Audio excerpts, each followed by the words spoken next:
RLC parallel circuit, parallel circuit only for competition।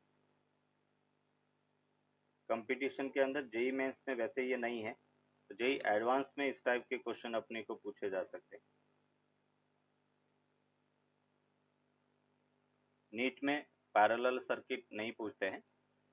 देखो parallel circuit है क्या, ये जैसे अपन कह रहे कि एक एसी सोर्स है, इससे ये अपन कह रहे कि एक रेजिस्टेंस है,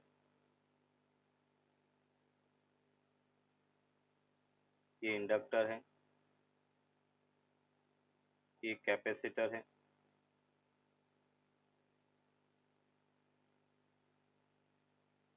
E equals to E naught sine omega t, ये सोर्स है, ये रेजिस्टेंस R है, ये इंडक्टेंस L है और ये कैपेसिटेंस C है। टोटल करंट सपोज उठा I फ्लो हो रही है, I में से I R करंट, इसमें करंट IL है और इसमें करंट IC है, ये इसमें करंट है। अगर मैं यहाँ पर I की बात करता तो इसमें भी अपन फेजर यूज करेंगे, I phasor equals to I R phasor plus I L phasor plus I C phasor के इक्वल होगा। अगर मैं इसका फेजर डायग्राम ड्रॉ करता हूँ, निशा आपने कनेक्ट कर लिया, ये हमने कहा अंडर रूट आई आर का स्क्वायर रूट परपेंडिकुलर है plus I L minus I सी उसका होल स्क्वायर, ये रिजल्टेंट करंट होगा। मीन्स यहाँ पे हम कह सकते हैं कि आई उसको हमने ई नॉट बाई जेड लिखा, E naught by Z equals to I R square, उसको हम लिख सकते हैं ई नॉट बाई आर उसका होल स्क्वायर प्लस इसको आपने लिखा E naught upon XL minus E naught by XC और उसका होल स्क्वायर। ई नॉट से E naught cancel out, means 1 upon Z equals to under root 1 upon R square plus 1 upon XL minus 1 upon XC उसका whole square के equal होगा। अगर यहाँ पर impedance Z की बात करें तो जेड हमें मिला under root 1 upon R square plus 1 upon XL minus 1 upon XC के इक्वल होगा। इसको अपन कहेंगे impedance of LCR parallel circuit, impedance of LCR parallel circuit. Impedance का मतलब नेट रेजिस्टेंस कह सकते हैं, impedance of LCR parallel circuit, ये बेटा जेड की वैल्यू है। अगर अपन यहाँ पर peak value of the current देखें, टोटल करंट, तो करंट की अगर अपन बात करें वो करंट होगा I equals to I naught sine, sorry पहले फेज डिफरेंस देख लेते हैं।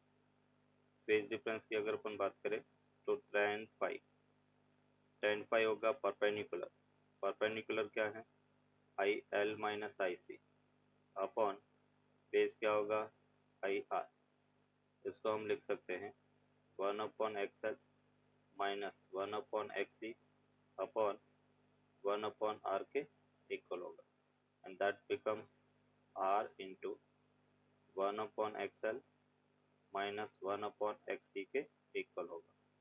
ये tan फाई है। और अगर अपन फाई की बात करें तो फाई इक्वल्स टू हमें मिलेगा tan इनवर्स ये उठा R 1 upon XL minus 1 upon XC के इक्वल होगा। ये अपन कह सकते हैं इसका फेज डिफरेंस है। अभी फेज डिफरेंस में अपन कहेंगे कि करंट लीड करती है या लैग करेगी। बोलो बेटा करंट लीड करती है लैग करेगी, तो हम कहेंगे करंट लैग करेगी। तो यहाँ से अपन इसको एक और अपन लिख सकते हैं phi equals to tan inverse R, XL को अपन लिख सकते हैं 1 अपॉन एल ओमेगा, और सॉरी एक्सएल को एल ओमेगा और एक्सी को अपन 1 अपॉन सी ओमेगा, तो ये अपने पास सी ओमेगा। इस फॉर्मेट में भी अपन फेज डिफरेंस को लिख सकते हैं। अगर हम करंट की बात करें तो करंट होगा I equals to I naught. जैसे यहाँ पे जो करंट है, वोल्टेज आगे हैं और करंट पीछे हैं, तो करंट क्या कर रही है, लैग कर रही है।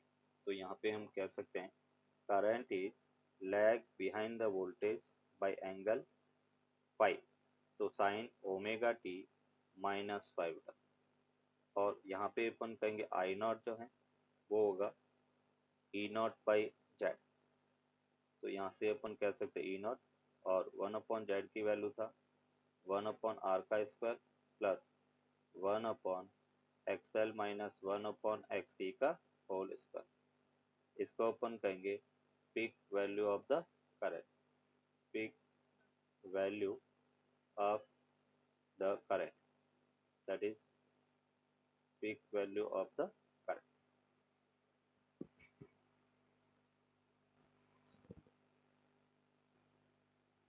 ई अपने को गिवन है, E equals to E naught sine 100 T. इसको अपन कंपेयर कर सकते हैं बेटा E naught sine omega T से। तो ओमेगा हमें क्या मिला, 100 रेडियन पर सेकेंड, ये ओमेगा की वैल्यू मिला। तो when an AC source of EMF base is connected across a circuit, the phase difference between the EMF E and the current I in the circuit is observed to pi जो है वो pi by 4 के equal है। ये phase difference as shown in diagram, it is the consist of R and C. इसमें current है वो lead कर रही है, इसका मतलब आर सी सर्किट होगा। और फेज डिफरेंस को क्या लिख सकते हैं, tan phi equals to X C by R, और एक्स सी को अपन लिख सकते हैं 1/c ओमेगा, और ये आर। tan phi बाई 4 उसकी वैल्यू क्या है, 1 है, tan phi बाई 4 की वैल्यू। तो आर सी इक्वल्स टू क्या मिला, 1/ओमेगा, और ओमेगा की वैल्यू कितना बेटा 100। तो ये रिलेशन हो गया कि R इंटू सी 1/100 के इक्वल होगा। यही क्वेश्चन में पूछा गया था, आर सी इक्वल्स टू 1/100 के इक्वल है।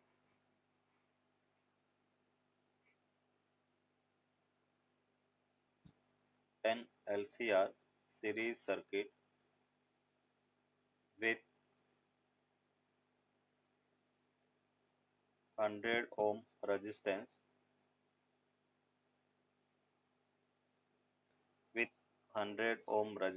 is connected to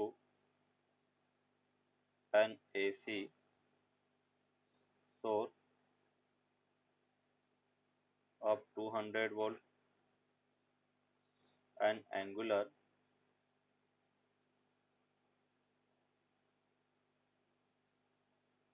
frequency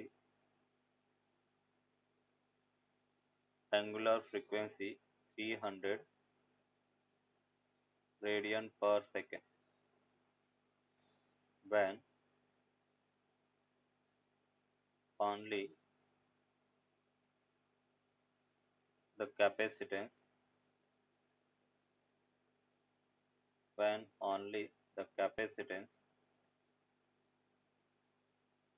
is removed, the current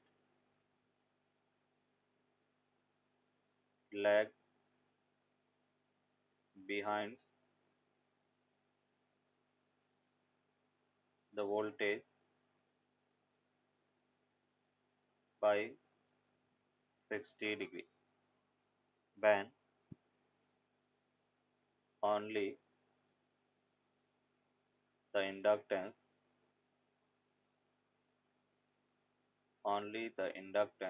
is removed. The inductance is removed, the current leads the voltage by 60 degree. Calculate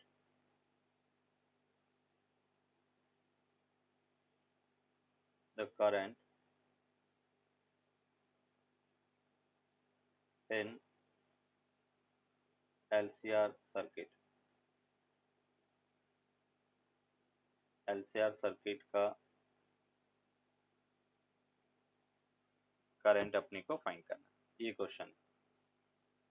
पहले गिवन क्वांटिटी लिखो, एंगुलर फ्रीक्वेंसी ओमेगा 300 रेडियन पर second है। फिर जब ये कह रहा है कि ओनली कैपेसिटेंस इज रिमूव, मतलब RL सर्किट है, RL सर्किट का जो फेज डिफरेंस है 5/1 वो π/4 के इक्वल है। फिर ये कह रहा है कि जब इंडक्टेंस इज रिमूव तो RC सर्किट हो गया, और RC सर्किट का जो फेज डिफरेंस है वो π/4 है, सॉरी 60 डिग्री है, सॉरी 60 डिग्री, मतलब या इसको 60 डिग्री, ये 60 डिग्री है। और अपनी को फाइंड क्या करना है, IRMS फाइंड करना है, ये बेटा क्वेश्चन है। यस देखो बेटा, अगर हम केस 1 देखें, केस 1 फॉर RL सर्किट, और RL सर्किट के लिए अपन कह रहे कि फेज डिफरेंस 60 डिग्री है, तो tan 60। RL सर्किट के लिए फेज डिफरेंस था XL अपॉन R होता, तो यहाँ से XL हमें मिला R tan 60, that is equation 1। अगर हम बात करें केस 2, केस 2 में अपन कहेंगे कि for RC circuit, RC circuit के लिए बेटा फेज डिफरेंस 60 डिग्री है, तो tan 60, और वो किसके इक्वल होगा, XC/R। मीन्स यहाँ से XC इक्वल्स टू हम लिख सकते हैं R tan 60, मतलब XL और XC दोनों की वैल्यू क्या है, सेम। तो अभी अपन कह रहे कि मुझे IRMS फाइंड करना। IRMS होता है VRMS अपॉन Z, और Z को हम क्या लिख सकते हैं, अंडर रूट R का square plus XL minus XC का होल स्क्वायर। यहाँ पर XL और XC दोनों क्या बेटा इक्वल है, तो Z R के इक्वल होगा। मीन्स यहाँ से हम कह सकते हैं कि IRMS इक्वल्स टू VRMS की वैल्यू कितना है 200, और अपॉन R हो जाएगा, R की वैल्यू कितना दे रखा 100, तो 200/100 कितना हो गया 2 एम्पियर। ये अपन कह रहे कि IRMS करंट होगा। Resonance for LCR series circuit,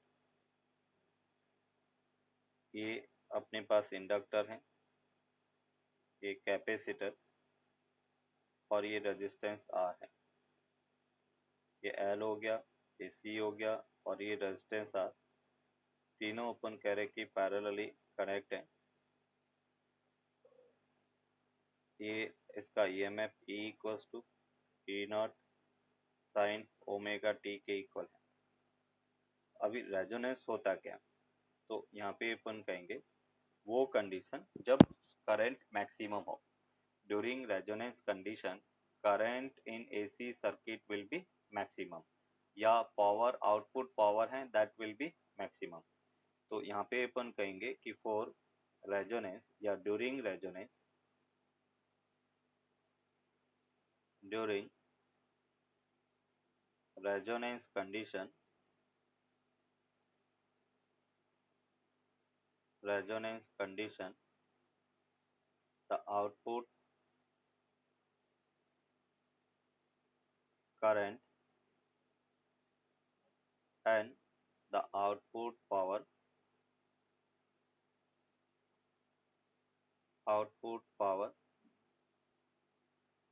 in LCR series circuit will be maximum. LCR series circuit will be maximum। हम यहाँ पर कह रहे हैं बेटा कि इस सर्किट के अंदर करंट और पावर है वो दोनों ही करंट मैक्सिमम होगा, तो बेटा अपन कह रहे हैं कि पावर I/R होता है, I मैक्सिमम है तो हम कह सकते हैं PB मैक्सिमम होगा।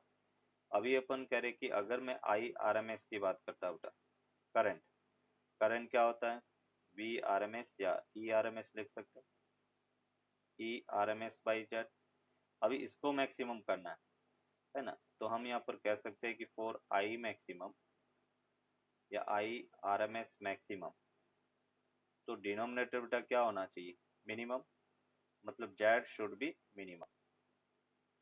अगर अपन कह रहे कि आई मैक्सिमम अपन करें तो जेड बेटा क्या होना चाहिए, मिनिमम होना चाहिए।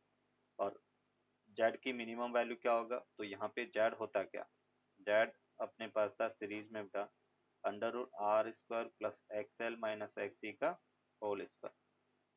बोलो बेटा ये मिनिमम कब होगा, Z equals to under root R square plus X L minus X C का होल स्क्वायर है। तो अगर कहेंगे कि जेड मिनिमम, तो जेड मिनिमम होने की क्या कंडीशन हो सकती है इसमें, एक्सएल इक्वल्स टू एक्स हो जाए तो जेड क्या हो जाएगा, मिनिमम। सेकेंड वाला जो फैक्टर है वो जीरो हो गया। तो अपन कह रहे कि फॉर जेड मिनिमम, जेड को मिनिमम करने के लिए बेटा हम कहेंगे कि एक्सएल इंडक्टिव रिएक्टेंस और कैपेसिटिव रिएक्टेंस क्या होना चाहिए, इक्वल होना चाहिए। इंडक्टिव रिएक्टेंस क्या होता है बेटा, एल ओमेगा, इसको हमने लिखा एल ओमेगा। कैपेसिटिव रिएक्टेंस क्या होता है, 1/c ओमेगा। और रेजोनेंस है तो इसको अपन ओमेगा आर लिख सकते हैं। और यहाँ से बेटा अपने को मिलता है ओमेगा आर का स्क्वायर इक्वल्स टू 1/LC। और ये बेटा रेजोनेंस एंगुलर फ्रीक्वेंसी है 1/√LC। अगर हम लीनियर फ्रीक्वेंसी की बात करें तो 1/2π√LC के इक्वल होगा। ये दोनों बेटा फॉर्मूले अपने को याद रखना है। ये रेजोनेंस एंगुलर फ्रीक्वेंसी है और ये लीनियर फ्रीक्वेंसी है, that is called resonant angular frequency. Resonance angular frequency, इसको अपन कहेंगे resonance linear frequency.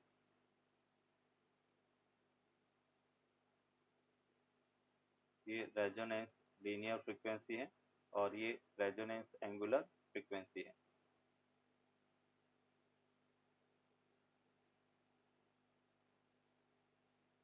Yes, next बेटा अपन देख रहे हैं, अगर इसी रेजोनेंस का अपन ग्राफ प्लॉट करें करंट और फ्रीक्वेंसी में बेटा ग्राफ प्लॉट करेंगे, ये जैसे करंट या अपन पावर भी कह सकते हैं, ये फ्रीक्वेंसी है या एंगुलर फ्रीक्वेंसी है। इसमें ग्राफ का कुछ इस टाइप से अपने को मिलेगा।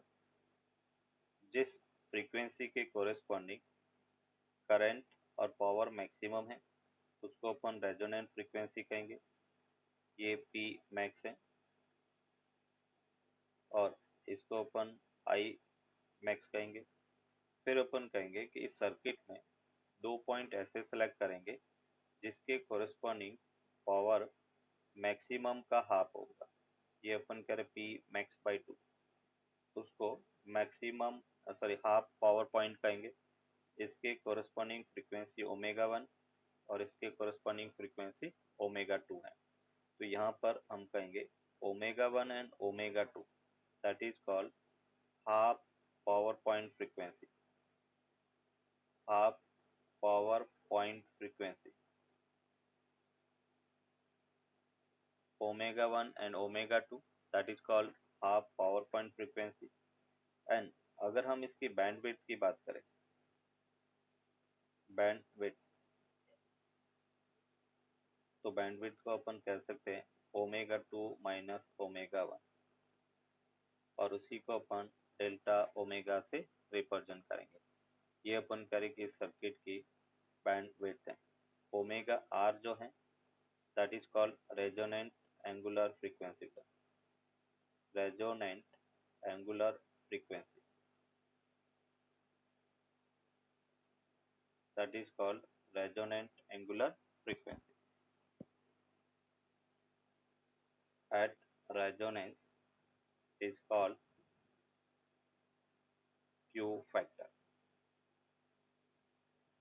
Sharpness of tuning of resonance is called Q factor। The sharpness या the Q factor of the series resonance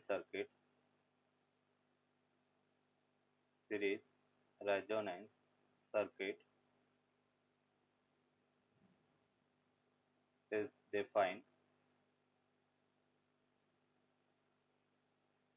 defined for Q value equals to the applied voltage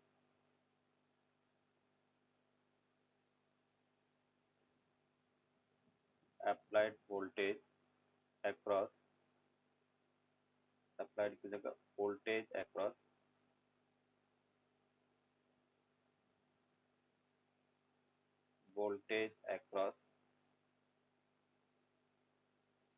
L or C divided by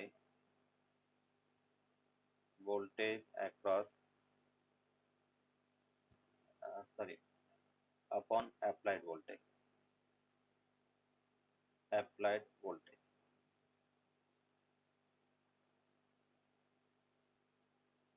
अभी देखो यहाँ पे अपन कह रहे हैं इसको हम लिख सकते हैं VL और ये रेजोनेंस है। रेजोनेंस के अंदर करंट मैक्सिमम मतलब अपन कह रहे हैं कि जो अप्लाइड वोल्टेज है वो VR के बराबर होगा, तो इसलिए अपन VL अपॉन VR भी लिख सकते हैं और VC अपॉन VR भी इसको अपन लिख सकते हैं। अभी देखो इसको कैसे अपन फाइंड करेंगे। VL को हम लिख सकते हैं I इंटू XL और VR उसको हमने लिखा I इंटू R। दूसरा हम ये कह सकते हैं I into XC upon I into R के इक्वल होगा। XL को अपन क्या लिख सकते हैं L omega resonating frequency upon R हो गया 1 upon C omega R into R हो गया। ओमेगा R जो है रेजोनेटिंग फ्रीक्वेंसी वो अभी हमने फाइंड किया था 1 अपॉन अंडर रूट LC। तो यहाँ से बेटा अपन कह रहे कि ये वैल्यू अगर हम पुट करते हैं तो देखो क्या मिलेगा। Q इक्वल्स टू फर्स्ट अपने लिखा बेटा L अपॉन R, इसको अपने लिखा 1 upon root LC,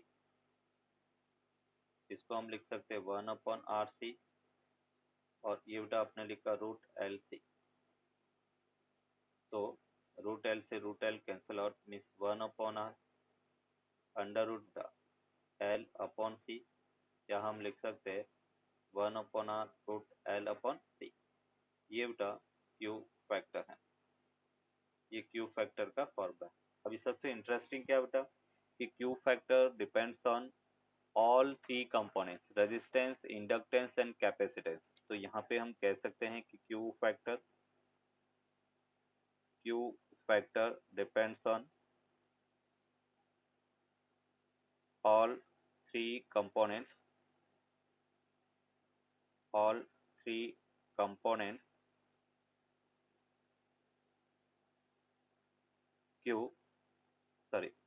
L and C depends on all three components R, L and C।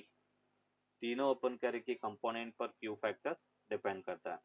Q factor maximum किसका होगा जिसका R मिनिमम होगा। R अगर मिनिमम है तो हम कहेंगे Q फैक्टर है वो मैक्सिमम होगा। यस नोट करो। तो दोनों अपन कह रहे यूनिट कैंसिल आउट हो जाएगा, तो हम ये कह सकते हैं कि Q factor is a unitless and dimensionless quantity. Unitless and dimensionless quantity.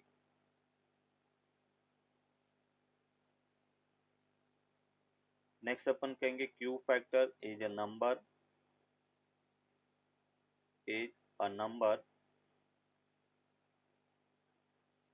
lying between Q factor is the number lying between 10 to 100।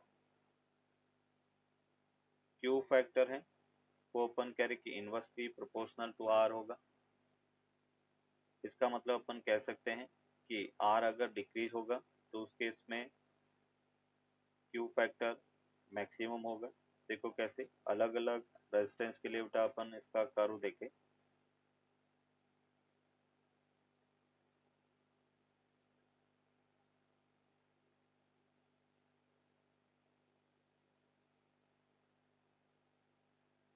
ये बेटा अपन करें कि रेजोनेंट फ्रीक्वेंसी है ओमेगा।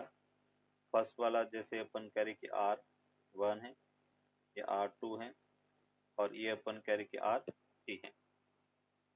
तो यहाँ से अपन कह रहे कि Q फैक्टर जैसे अभी हमने कहा कि रेजिस्टेंस के इन्वर्सली प्रोपोर्शनल है और इसका बेटा इनफाइनाइट है। ये जो Q फैक्टर है वो इनफाइनाइट है, इनफाइनाइट पर पीक बनेगा, इसका मतलब सबसे ज्यादा है। तो R क्या होना चाहिए बेटा, अपन कह रहे कि R3 जो है वो 0 होगा तब जाके इनफाइनाइट होगा। तो यहाँ पे अपन कह सकते हैं कि R1 is greater than R2 is greater than R3 और R3 की वैल्यू 0 है। क्यों, ये बेटा क्वेश्चन अपने को कंपटीशन में पूछा गया था कि डिफरेंट डिफरेंट रेजिस्टेंस के लिए क्यू फैक्टर कर्व दे रखा है, तो रेजिस्टेंस में रिलेशन अपने को बताना था कौन सा रेजिस्टेंस ज्यादा कौन सा कम होगा। तो यहाँ पे हम कह सकते हैं कि R1 greater than R2 greater than R3 होगा और R3 की वैल्यू बेटा 0 के इक्वल होगा।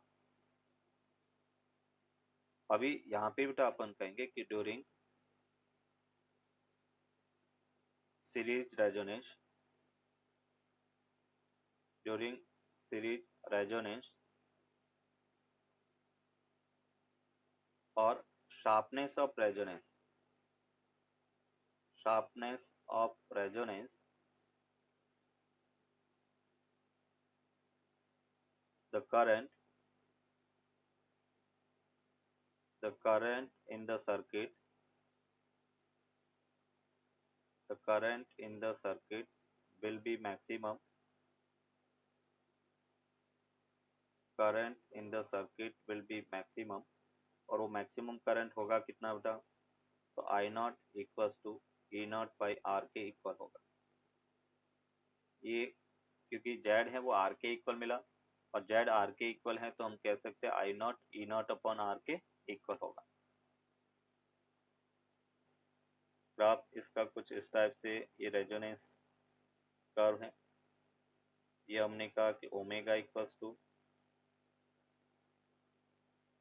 ओमेगा आर है। इस पॉइंट की पावर बेटा मैक्सिमम है और हमने यहाँ पे 2 पॉइंट डिफाइन किए थे जब पावर मैक्सिमम का हाफ हो जाता है। ये अपन कह रहे कि पावर मैक्सिमम का हाफ है, तो P मैक्स बाई 2, ये अपन कह रहे कि पावर इसके कोरस्पॉन्डिंग जो फ्रीक्वेंसी होगा उसको अपन हाफ पावर पॉइंट फ्रीक्वेंसी कहेंगे।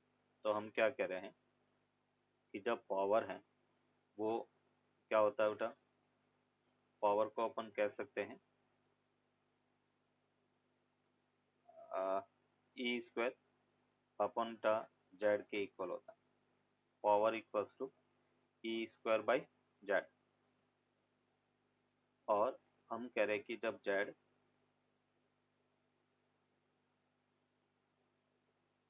For resonance, series resonance, series resonance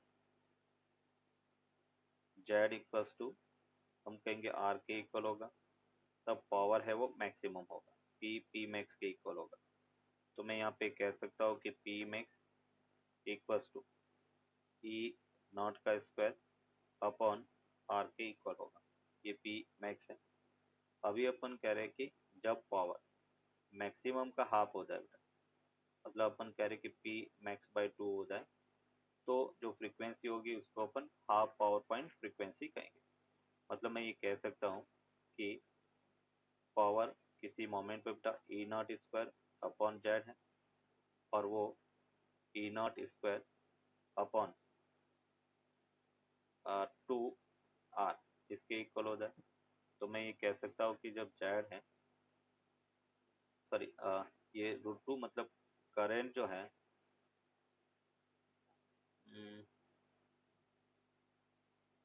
हम करंट की टर्म्स में अपन देखें ई नॉट स्क्वायर आर और पी मैक्स में करंट है वो आई नॉट बाई √2 होना चाहिए। करंट है वो आई नॉट बाई √2, एक मिनट है, इसको आपने लिखा E naught square upon 2 R. Z equals to E naught square upon 2r।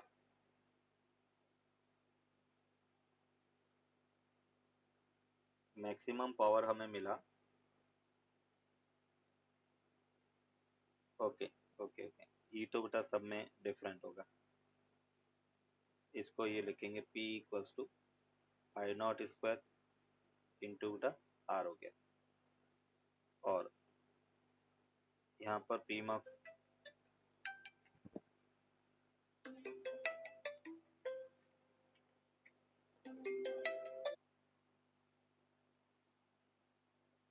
Yes, यहाँ पे बेटा आपने कहा कि जब जेड इक्वल्स टू आर हो जाएगा, P है वो P मैक्स के इक्वल होगा।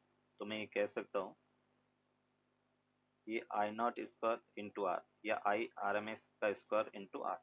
इसमें बेटा क्या होगा, आई आर एम एस उसका स्क्वायर, जनरल पावर में अपन जेड लेते हैं, ये जेड हो गया। यहाँ पे अपन कहेंगे कि I R M S square into R. जब जेड आर के इक्वल हो गया तो पावर मैक्सिमम होगा। अभी ये कह रहा है कि पावर मैक्सिमम का हाफ होना चाहिए। तो उसमें बेटा अपन क्या लिखेंगे कि ये हमने कहा I R M S square into बेटा जेड इक्वल्स टू, ये हमें मिला I R M S square into अपन कह रहे कि आर, ये मैक्सिमम और ये डिवाइड बाय 2 है। तो मैं ये कह सकता हूँ कि Z equals to R by root 2, दोनों तरफ बेटा स्क्वायर रूट कर दिया, sorry I R M S square से R I R M S square cancel out, मतलब जेड इक्वल्स टू, एक मिनट थोड़ा सा मैंने बेटा मिस्टेक किया। अपने को पावर P है वो P max by 2, power maximum का हाफ होना चाहिए। और पावर को अपने लिखा I R M S by root 2 उसका स्क्वायर, तो I R M S square R upon 2 हो गया। और यहाँ पे अपने को मिला I R M S square by Z. तो Z R equals to 2 Z मिल रहा है।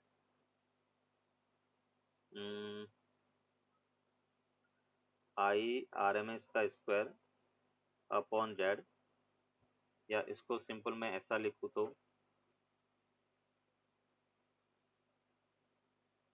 कि जब करंट है हाफ पावर पॉइंट, वहाँ पे current I R M S by root 2 के इक्वल हो गया, ये करंट होता है। तो आई की वैल्यू कितना होगा, तो आई को अपन लिख सकते हैं ई naught upon Z equals to, इसको अपन क्या लिखेंगे e naught upon root 2 r. तो मैं ये कह सकता हूँ कि Z equals to are root 2। देखो बेटा कैसे अपने डिसाइड किया, हमने यहाँ पे कहा कि आई आर एम एस का स्क्वायर या आई आर एम एस का स्क्वायर इंटू जेड, वो अपने पास होता है I R M S upon root 2 उसका स्क्वायर, और ये बेटा अपन कह रहे कि आर के इक्वल होगा। जब करंट पावर मतलब करंट है वो मैक्सिमम का हाफ हो जाए बेटा, करंट है वो मैक्सिमम का हाफ हो जाए, तब अपन कह रहे कि पावर अपन कह रहे कि 1/2 के इक्वल होगा। तो इसलिए मैंने डायरेक्टली यहाँ पे रिलेशन यूज कर दिया कि I becomes I R M S by root 2। कैसे बेटा, जैसे यहाँ पे अपन पी मैक्स को हमने क्या लिखा, पी मैक्स को लिखा I R M S square upon R लिख सकते हैं। और पी मैक्स बाई 2 उसको अपन क्या लिखेंगे I R M S by root 2 उसका होल स्क्वायर इंटू आर हो गया। मतलब हम कहेंगे कि जो करंट की वैल्यू है आई, वो I R M S by 2 के इक्वल हो गया। तो करंट को I R M S by root 2 लिख दिया। I R M S E naught by Z है, इसको बेटा E naught upon R root 2 लिखा, Z equals to are root 2 के इक्वल है। जेड जो है इम्पीडेंस है, वो अपन करें कि आर रूट 2 के इक्वल है। Z equals to are root 2 के इक्वल है, ये अपन करें कि इम्पीडेंस है। अभी देखो यहाँ पे बेटा अपन कह रहे कि जेड का जनरल फॉर्मूला क्या होता है, आर स्क्वायर, ये बेटा सिंपल कंपटीशन के पॉइंट ऑफ व्यू से है, अपने को एनसीईआरटी या बोर्ड में ये न तो दिया हुआ है न पूछते हैं। तो R square plus X L minus X का होल स्क्वायर, उसको बेटा आपने लिखा 2 इंटू आर स्क्वायर, दोनों तरफ मैंने स्क्वायर कर दिया। और यहाँ से हम लिख सकते हैं आर स्क्वायर प्लस एक्सएल को बेटा आपने लिखा l omega minus 1/c omega, उसका whole square equals to 2r square बेटा। और इसको जब अपन सॉल्व करेंगे तो अपने को क्वाड्रेटिक इक्वेशन ये मिलेगी। और क्वाड्रेटिक इक्वेशन देखो क्या, 2r स्क्वायर, तो उसको बेटा आपने लिखा are square minus l C omega square minus 1/c omega equals to 0। और उसको हम कह सकते हैं c omega are square minus l C omega square minus 1 equals to 0। तो ये बेटा दोनों इसको माइनस से मल्टीप्लाई करेंगे, L C omega square minus C omega are square plus 1 equals to 0। Omega में बेटा क्वाड्रेटिक इक्वेशन ये बन रही है।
अच्छा।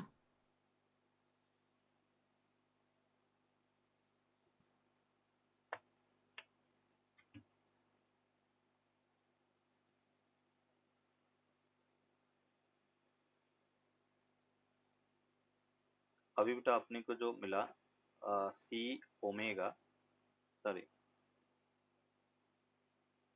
इक्वेशन जो अपने को मिला था बेटा L C omega square L C omega square minus C omega are square plus 1 equals to 0। यहाँ पे ओमेगा अपन फाइंड करेंगे तो माइनस बी बेटा c omega plus minus B square c omega का होल स्क्वायर माइनस बेटा 4 LC upon 2 LC के equal होगा। और इसको बेटा अपन कहेंगे तो ओमेगा की वैल्यू अपने को जो मिल रहा है, दो वैल्यू मिलेगी। एक तो अपन लिख सकते हैं, sorry, C into R square, ये सी इंटू आर स्क्वायर, यहाँ पर भी C into R square. Omega के अंदर अपने को इक्वेशन सही चाहिए बेटा, तो यहाँ से अपन कहेंगे कि c r square into omega, तो b minus B plus minus B square minus 4AC। तो यहाँ से हम कहेंगे बेटा आर स्क्वायर, ये अपन करें 2L plus minus under root बेटा सी स्क्वायर, ये हमने कहा आर स्क्वायर अपॉन 4, और उसको अपने लिखा L square C square minus बेटा 4LC अपॉन, ये हमें मिला 2 4L स्क्वायर सी स्क्वायर। और इसको अगर अपन देखें बेटा तो देखो सी स्क्वायर से सी स्क्वायर कैंसिल आउट हो गया, और यहाँ से एल सी 4 से 4 कैंसिल आउट हो गया, एल सी से एल सी कैंसिल आउट हो गया। तो मैं ये कह सकता हूँ आर स्क्वायर अपॉन बटा 2l plus minus under root, इसको आपने लिखा are square upon 4l square minus ये हमें मिला 1/l। अभी अगर मुझे ये ओमेगा है तो इसकी दो वैल्यू मिली बेटा। ओमेगा 1 को हम लिख सकते हैं आर स्क्वायर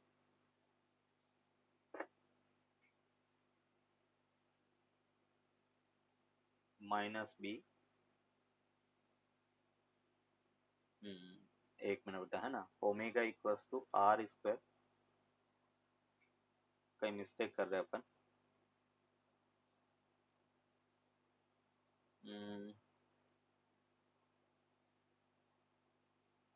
एक मिनट बेटा, ये आर स्क्वायर नहीं आना चाहिए, इक्वेशन में मिस्टेक कर रहे।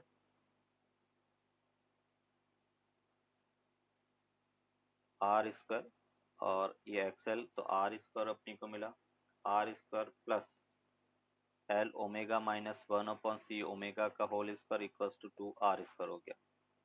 Means okay okay okay okay, एक मिनट बेटा, मैं इसे वापस करना पड़ेगा, यहाँ से अपने मिस्टेक कर दिया, स्क्वायर ओपन किया ही नहीं अपने।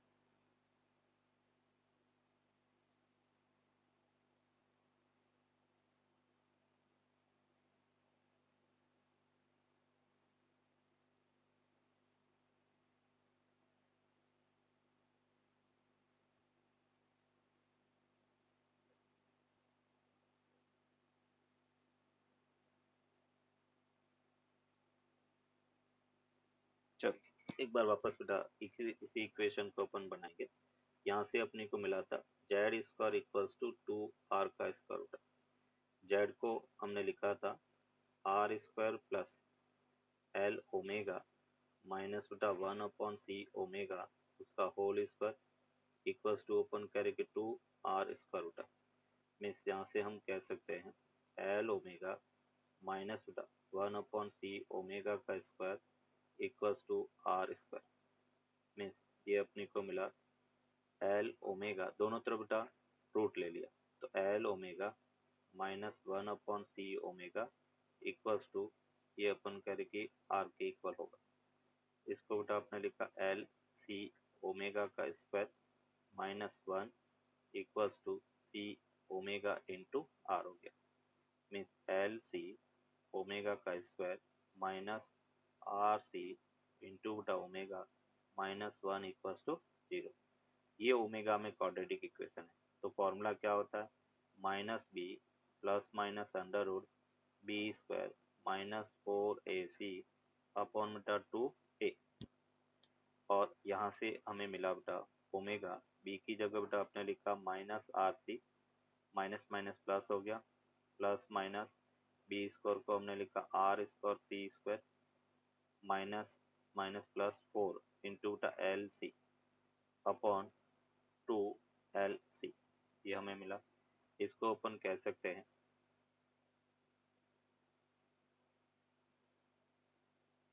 यहाँ पे अपने को मिला omega equals to R C upon 2LC plus minus under root R square C square upon 4l square C square plus 4LC upon 4l square C square. Means ये हम कह सकते हैं r/2l, और उसको अपने लिखा यहाँ पे प्लस माइनस आर होगा, इसको अपन प्लस माइनस आर करेंगे तो दो वैल्यू होगा। एक अपन कह रहे कि एक बार आर लेंगे कि एक बार आर, तो ये हो गया बेटा r/2l plus minus under root c square से c square cancel out, r square upon 4l square plus बेटा यहाँ से अपने लिखा 4LC, 4LC से 4LC cancel out, means 1/LC। ये बेटा ओमेगा 1 हो गया, एक में माइनस आएगा तो दूसरे में अपन कह रहे कि ये वैल्यू प्लस आएगी, तो प्लस r/2l प्लस माइनस, और उसको अपन लिख सकते हैं अंडर रूट और ये बेटा अपने को मिला r square upon 4L² plus 1/LC। ये बेटा थोड़ा अपने को ये ध्यान रखना है कि जब हम यहाँ पे स्क्वायर रूट लेंगे तो प्लस माइनस आर मिलेगा। तो एक बार अपन यहाँ पे प्लस आर की वैल्यू लिखेंगे, दूसरी बार बेटा माइनस आर की वैल्यू। तो यहाँ पे ओमेगा 1 और ओमेगा 2 की जब अपन वैल्यू लिखेंगे तो ओमेगा 1 प्लस आएगा और ओमेगा 2 को माइनस लिखेंगे, ताकि omega T minus omega 2 double हो जाए। ये माइनस हो गया। अभी जैसे मुझे क्या फाइंड करना है, मुझे बैंड विड्थ फाइंड करना है बेटा। तो नहीं सही होगा, ये ओमेगा 2 माइनस ओमेगा 1 करेंगे। ये अपने पास माइनस और ये अपने पास प्लस है। मुझे बेटा बैंडविड्थ चाहिए, तो बैंडविड्थ में अपन क्या करेंगे बेटा, ओमेगा 2 माइनस ओमेगा 1 दोनों का डिफरेंस अपन फाइंड करेंगे। और दोनों के डिफरेंस से अपने को क्या मिलेगा, आर अपॉन एल का। तो अभी अपने को जो याद रखना है वो ये फॉर्मूला याद रखना है कि ओमेगा 2 माइनस ओमेगा 1 वो बेटा अपन कह रहे कि आर बाई एल के इक्वल होगा। तो ये बैंड विड्थ है, इसको बेटा अपन कहेंगे बैंड विड्थ की जो वैल्यू है उसको अपन बैंड विड्थ कहेंगे। एक रिलेशन और बेटा यहाँ पे, अगर मैं रेजोनेंट फ्रीक्वेंसी की बात करता ओमेगा आर स्क्वायर, वो अपने पास ओमेगा 1 ओमेगा 2 के इक्वल होगा। मीन्स ओमेगा आर वो अपने पास अंडर रूट ओमेगा 1 ओमेगा 2 के इक्वल होगा। Omega R equals to root omega 1 omega 2 के इक्वल होगा।